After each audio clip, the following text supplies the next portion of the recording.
In the name of Allah, who is the most beneficent and the most merciful.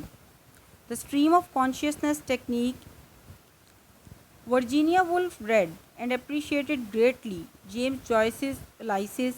In spite of its obscurity, she admired its brilliancy, its incoherence, and its sudden lightning flashes of significance. The fluidity of Joyce's prose, his avoidance of conventional transitions in his attempt to capture the stream of consciousness of his character, left a lasting effect on Mrs. Woolf, particularly her style. Some of the experiments in Monday or Tuesday seem to have been suggested to her by her reading of Ulysses.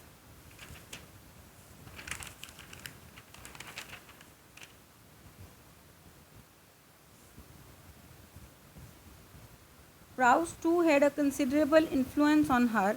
Also, her character seemed to be guided by an intuition like that described by Bergson in his Time and Free Will.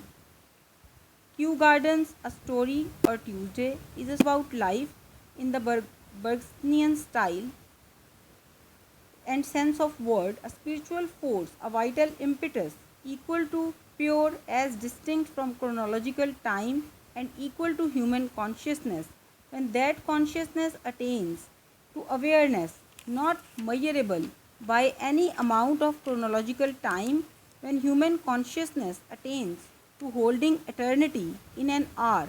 However, these influences on Virginia Woolf should not be overemphasized.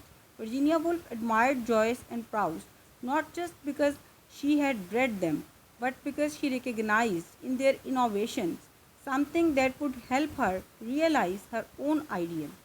Joyce's handling of the monologue interior, his presentation of consciousness through the characters, mingled retrospect and anticipation with the accompanying emancipation from chronology, as also Proust's preoccupation with the quality of experience in time, his Bergsonian sense of duration, etc.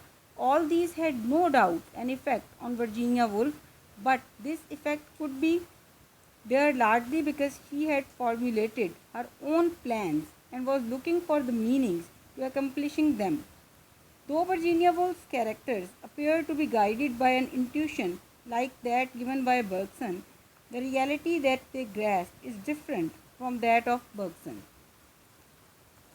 Her essential method is her own. The older novelists had failed to portray life. They were preoccupied with the outside husk, seldom getting onto the inside kernel of life.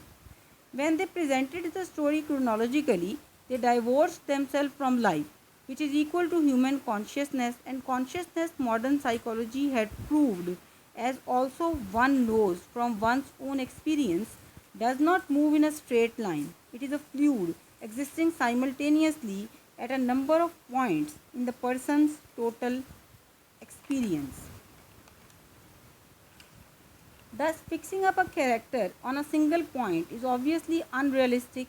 Examine for a moment an ordinary day. The mind receives impressions, trivial, fantastic, or engraved with sharpness of steel. They come from all sides. So, writer is free man, not a slave. He can write what he chooses, not what he must.